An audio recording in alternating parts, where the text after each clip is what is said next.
Hello folks, good evening and welcome to RC Overdose. My name is Dev and it's a pretty good day today, guys. It feels like -6, but it is -2. It's a pretty good day. I mean, it's a little windy, but you can't complain.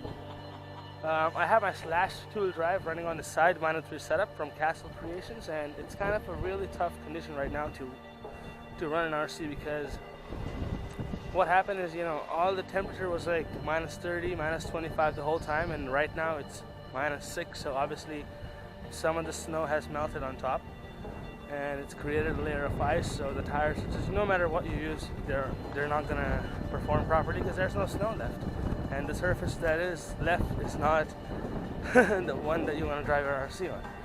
So regardless of that, I'm still gonna try and make a nice video for you guys, so I hope you enjoyed today's video. Thanks for tuning in RC Overdose.